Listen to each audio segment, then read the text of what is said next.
लेकर चलते हैं अलवर, जहां पर मुख्यमंत्री भजनलाल शर्मा इस वक्त मौजूद हैं और वो जनसभा को संबोधित कर रहे हैं। सुनिए। गिरिराज जी तक आवाज जानी चाहिए ना, ज्यादा दूर थोड़े हैं गिरिराज जी। बोलिए भारत माता की, भारत माता की, भारत माता की। आज के इस हमारे पार्टी के वरिष्ठ नेता लगातार कई बार राष्ट्रीय मंत्री, राष्ट्रीय महामंत्री रहे, देश के विभिन्न प्रदेशों के प्रभारी रहे, चुनाव के प्रभारी रहे और आज हमारे केंद्रीय मंत्री के रूप में हमारी केंद्र की सरकार में अपना दायित्व निर्वहन कर रहे राज्यसभा के सांसद और अलवर के प्रत्याशी सम्माननीय भूपेंद्र जी यादव का जोरदार ताली बजा करके आप स्वागत और अभिनंदन करें, क्योंकि ये अलवर की जनता का बहुत बड़ा सौभाग्य है कि ऐसा व्यक्तित्व आपके बीच में केंद्र ने हमको और आपको भेजा है, जिसने कि पूरे देश में, पूरे देश के कई प्रांतों में राजनीति का उनको हर क्षेत्र का अनुभव है। ऐसे व्यक्ति को आपके बीच में भेजा है, ऐसे माननीय भूपेंद्र यादव जी।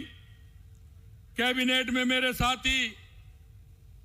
उप मुख्यमंत्री माननीय प्रेमचंद बैरवा साहब, कैबिनेट के मेरे साथी भाई सुरेश रावत जी, कैबिनेट में मेरे साथी संजय शर्मा जी, पार्टी के वरिष्ठ नेता पूर्व प्रदेश अध्यक्ष सम्मानीय अशोक परनामी जी, तिजारा के विधायक महेंद्र बालकनाथ जी,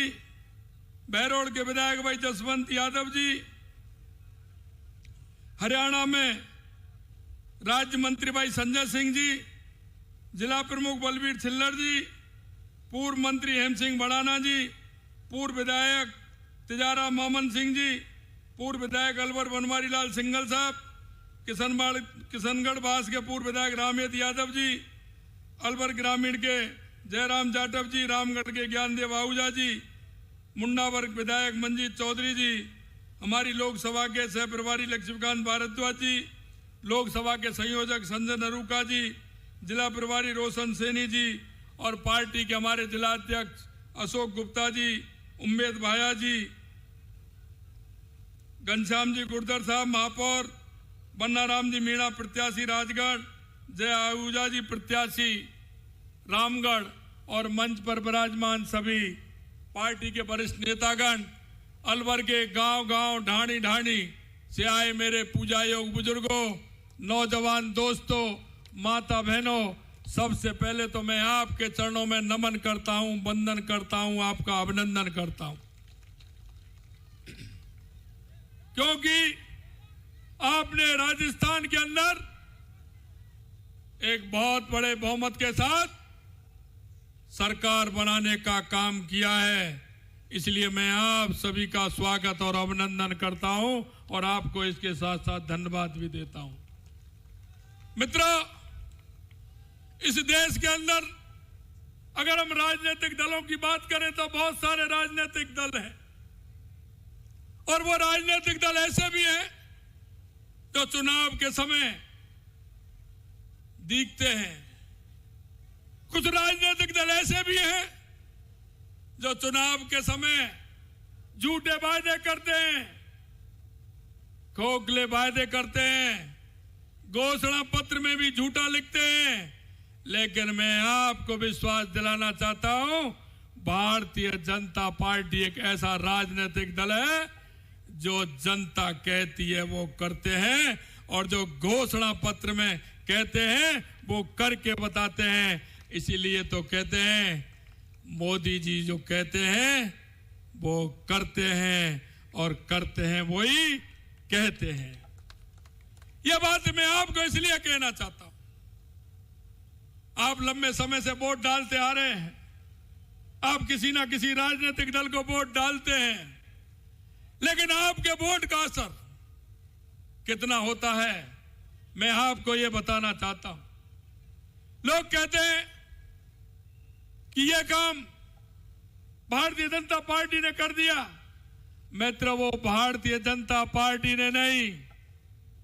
वो आपके एक वोट ने किया है, आपके एक एक वोट ने किया है। इस देश के यशस्वी प्रधानमंत्री नरेंद्र मोदी जी को अगर ताकत देने का काम किया है तो आप जैसे एक एक वोट की ताकत है, तो देश के यशस्वी प्रधानमंत्री नरेंद्र मोदी जी ने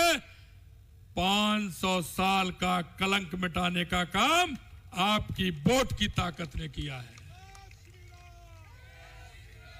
अगर 70 साल का वो दंश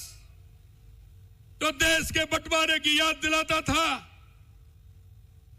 और उसको कहते थे कि धारा 370 हटाओगे तो खून की नदियां बह जाएंगी। मित्रों, मैं कहना चाहता हूं, आपकी उस वोट की ताकत ने धारा 370 हटाने का काम किया और एक बूंद खून के उस जमीन पर नहीं गिरी। ये आपके वोट का कमाल है, ये आपके वोट का कमाल है। मित्रों, मैं कहना चाहता हूं, अगर गरीब कल्याण की योजनाओं के बारे में आपको सोचना है तो आप वो भी ध्यान कर लीजिए। इस कांग्रेस सरकार ने नेहरू जी से लेकर के, इंदिरा जी से लेकर के, राजीव जी से लेकर के, बीच में और आ गए 2-3 लोग, मनमोहन सिंह जी से लेकर के और आज सोनिया जी से लेकर के राहुल गांधी जी भी आप यात्रा निकाल रहे हैं। कभी न्याय यात्रा निकालते हैं। अरे एक न्याय यात्रा निकालनी थी तो राजस्थान के अंदर जब कांग्रेस की सरकार थी, जब आपको निकालनी थी राहुल जी, जब महिलाओं के साथ अत्याचार हो रहा था और राजस्थान देश के अंदर पहले पायदान पे था, आपको न्याय यात्रा निकालनी थी तो उस टाइम निकालनी थी जब राजस्थान के अंदर महिलाओं के साथ अत्याचार हो रहा था। आपको न्याय यात्रा निकालनी थी तो जब दलितों के साथ अत्याचार हो रहा था, देश के अंदर पहले नंबर पर था राजस्थान। आपने